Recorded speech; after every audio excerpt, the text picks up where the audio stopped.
Ricardo Hood grew up eating Morogo that was prepared by his grandmother. And as he grew older, the scarcity of the dish forced him to think of ways to make Morogo conveniently available all year round. Amaranth leaves have been celebrated for centuries across various cultures for their remarkable health benefits. The initial seed only came about once I met a farmer in the Free State who had been planting the product on a commercial scale, selling to the mines.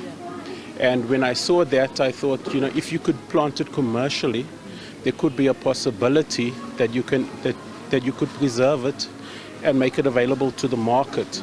And that initial idea came about 2017, 2018. And I then spent 2018, 2019 researching the feasibility, seeing how you could preserve it. And in 2020, we got a breakthrough on our canning. A Food Lovers Market Enterprise Supplier Development Program catapulted his business to the next level. But unfortunately, COVID happened, setting his plans back. With the recovery, he was able to bounce back and test the market again. And as with many innovations that have come onto the market, Hood says convincing buyers can be a challenge. When we got to shelf, I thought that the uptake would be easy, much more easier, because most South Africans do know the product. But it's the first time that it's been canned in the world. So making people aware of that, making the consumer aware of that was a bit of a challenge.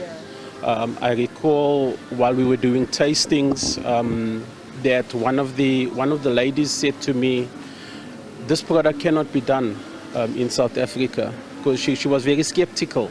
She asked if it's from China, if the product is from China. But so there is a bit of resistance, which I did not anticipate. But I do understand because it's new. So people have that misconception. Also, I think for a lot of us, having our own indigenous foods on a commercial level, people do not expect. So we had to overcome that. Hood says changes in the food market, like the canning of foods, needs entrepreneurs like himself to work hard to convince consumers of the advantages. While testing, I used to buy packets from street vendors. At that stage, it cost me 10 Rand a packet. And when you cook down the product and compared to one can, because my can is cooked, it's ready to eat, the volume of product in the can is actually more than the cooked product.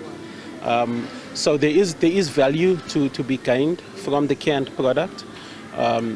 What I'm also proud of is that it's almost commercializing an indigenous crop, so that crop should always be available going into the future.